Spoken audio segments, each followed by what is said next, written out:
Good afternoon. My name is Anita Hemrick. I'm with Enterasys Secure Networks. I'm the Healthcare Practice Director for North America.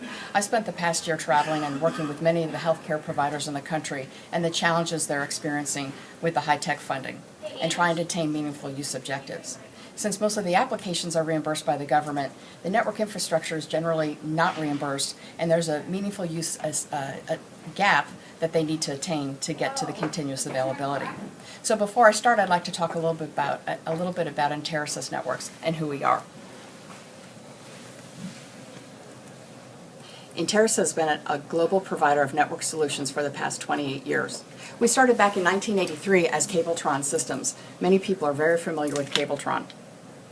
We were the industry's #1 switching with embedded security. Back in 1999, we changed our name to Enterasys Secure Networks. We're a wired and wireless enterprise networking infrastructure and security solutions provider. We have about 1,000 employees servicing 5,000 enterprise customers in 70 countries. Back in 2008, we joined forces with Siemens Enterprise Communications. What this provides Enterasys is not only being a leader in technology, but we have a healthcare legacy with Siemens Communications.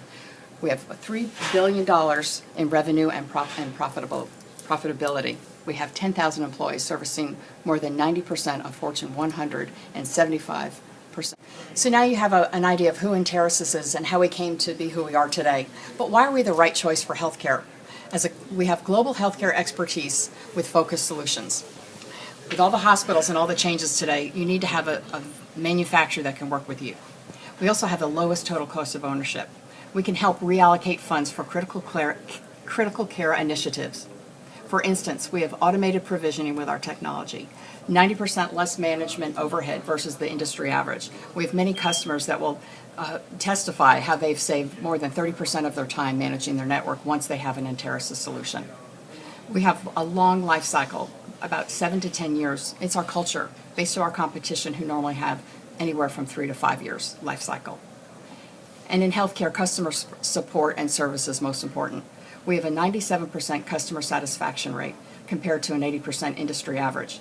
Recently, last year, we won the CRM Awards and ended up finalists with Drugstore.com and Southwest Airlines. And also 94% first call resolution. In healthcare, every time that the network is not working, they're losing data, they're losing satisfaction and customer care. So to have that first call resolution, have someone who stays on the phone with you is very important. And first day resolution, we have 70% versus the 45% industry average. So without further ado, I'd like to talk about our technology solutions with Gary Rowley, who's our Director of Infrastructure Solutions for North America. Gary comes to us with many certifications. He's not only certified in Enterasys, but he's a CCIE with Cisco. He's also a JNCAI with Juniper, and also certified with Nortel. He also wrote a book on firewalls, which is published with, I think you can find it on Amazon, and it's called Firewalls, the Total Solution, the Complete Reference Guide. So without further ado, here's Gary Rowley. Hi, I'm Gary Rowley, here to show you the technology today. Let me start here. So some of the big major differences in the Enterasys technology is that what we do is we provide unparalleled visibility and control in your infrastructure, which allows us, which allows us to do more with less. So how I always like to position us, we're like Cisco, only better, and we cost less. More importantly, that gives you unparalleled visibility into the infrastructure and how things actually work and function in an infrastructure, and allows us to enable mobility across the enterprise, wired and wireless.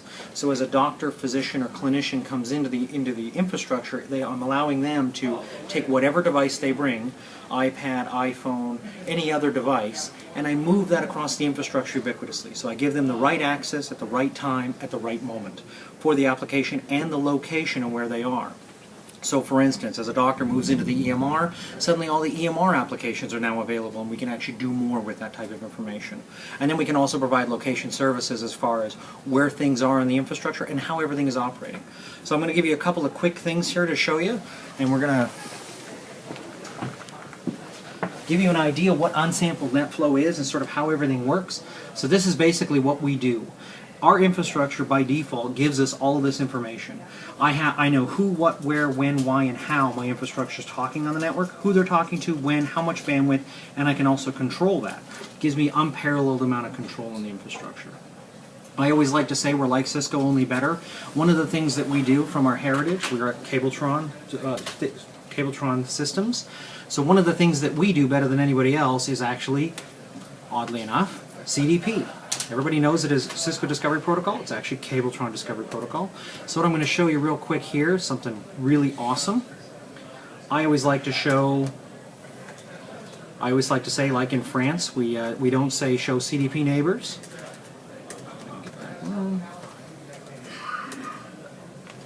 So what I can actually do is here I do full CDP. And for you Cisco guys in the room, let me show you what that actually looks like.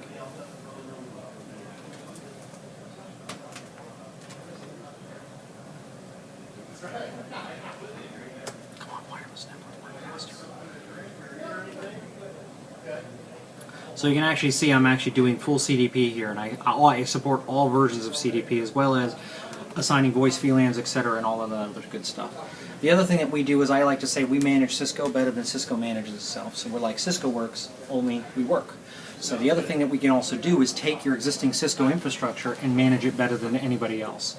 So this is actually a Cisco switch on my infrastructure. So let me give you a quick show of that. Just so you know I'm not... as you can see, it is a Cisco switch. Notice I actually have to type CDP neighbors. And you notice that one of the key points here is that our switch comes up fully, which means we fully support CDP both ways, which is a very, very important distinction to make. So if you're running a Cisco infrastructure today, the good news is we're interoperable and we can work with all of that.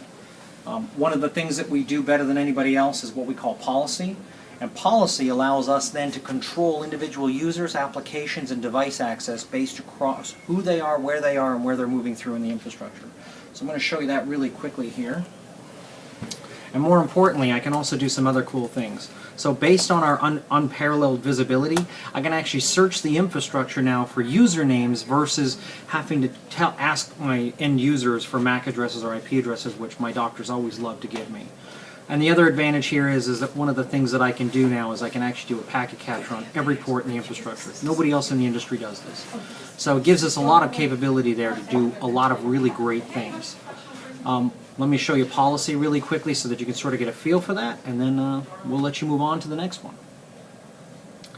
So one of the things that we do with policy is it allows me to do accept, deny, rate limit, traffic shape, prioritize any type of traffic that comes across the network. More importantly, we do this at layer 2. We do it at the edge port of the infrastructure. So as things are happening on the infrastructure, we control it right at the edge without having to traverse the network and add complexity. That is one of the reasons why we have such a great TCO story. Our total cost of ownership is much lower as a result of not having to manage the network as individually siloed switches.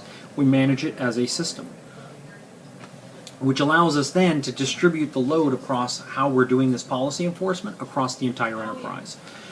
So once this boots up, come on, go faster. Oh, and one other great thing I should mention is this topology map. So in infrastructure and IT, we're always really good at doing documentation. One of the things that I like to do is have my network tell me where things are connected. So what this map shows you here is how everything is plugged together. So you notice that automatically draws this infrastructure without me having to go out and say, oh, let me go to find the latest Visio. The network will tell me exactly how it's all set up and working. So let me go ahead and pull this in. So this is what our policy interface looks like, and it allows me then to do classification across every device. Thank you, Greg.